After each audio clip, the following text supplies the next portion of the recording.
This gives you an image, it's a photograph taken at the Bauhaus of him standing there with some of his students in the preliminary course. And you see these are he's doing a critique of their assignment, which is to use paper or cardboard to create sculptural compositions. And he's just doing a critique here.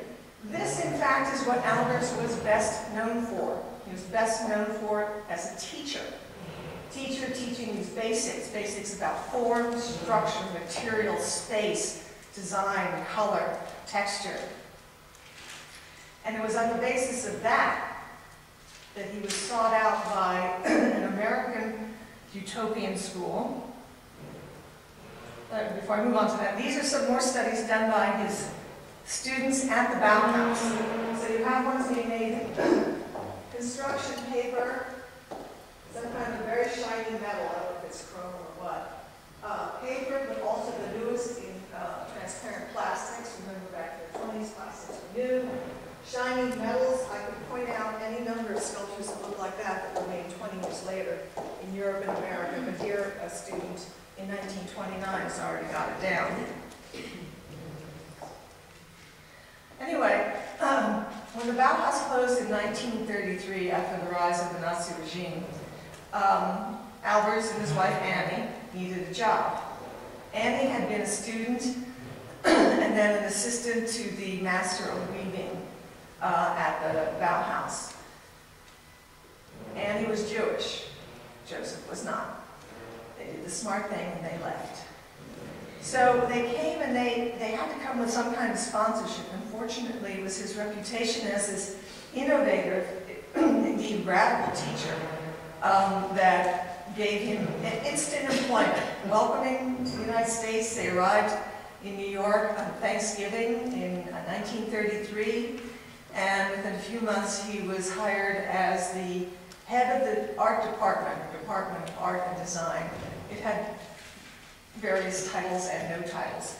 At Black Mountain College, which was a utopian, literally a commune kind of school, quite amazingly radical. It was located in the hills in North Carolina. You know, an odd place for it to be unless you're trying to get away from tradition, away from the real demands of normal life. Anyway, he taught there. Annie came with him, of course, she taught the weaving. But what he did there is he introduced the same type of teaching that he had done at the Bauhaus, that he'd learned from his colleagues like Itten and Maholy-Nagy, and then developed it more to suit himself.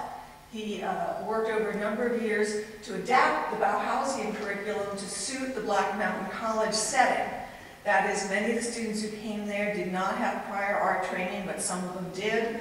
And so he would adapt the courses to suit whoever was in them. And since his emphasis was on teaching the basics, even advanced students who came there wanted to study with him because, as one of them later said, he gave me an eye. That's what one of his students said. I saw things I'd never seen before, and I've been doing this for quite a while. And that's what student after student after student said, is that he opened their eyes to what they could see, what they could learn from new materials. And the other thing was that Albers increasingly emphasized the communal nature of teaching. That is, he's not the master up there teaching everybody. Well, of course he is, but the idea was that the students learned from each other. He didn't stand there and tell them things. As he later put it, he said, what's the point of me giving you all the answers? You figure it out. Tell me what your answers are, and then I'll critique.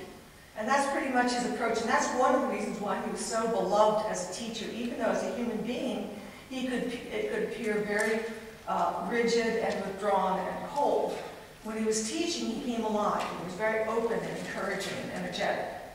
Here at Black Mountain, he's showing them, again, the paper studies that he had done before at the Bauhaus, teaching them how to work with sand. Remember, in the Great Depression in North Carolina, you didn't have a lot of money and a lot of materials to work with. It's not like you could run out to your local art supply store.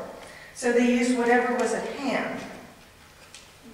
Albers also started experimenting. He moved away from the work he had been doing. He no longer made the glassworks. First of all, they didn't have the equipment at Black Mountain. But also he started experimenting with completely different styles and approaches. So we're going to have one wall with these works on them. These are clearly motivated by the biomorphic forms normally associated with surrealism.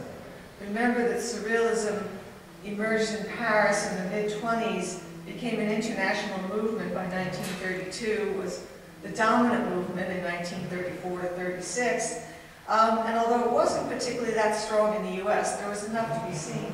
So he's playing with these forms, but it seems to me that he's playing more with them the way they were used by art. That is, in a playful and largely non-representational way. These again seem to be studies in movement and form. So these two studies, this is called protoform B. There's a protoform A somewhere. We have the two studies that he did for this. If you can see this one, blue is where the green forms are. Here's the opposite of this, decide that was the best, and did that. Protoform A tends to be more like that. There's no complications. So he's still working in series. He's still looking to examine and utilize the very basics of composition, line, color, and texture. He made some prints as well on very poor quality paper, so look closely at the composition. Try not to judge them on the quality of the paper too much.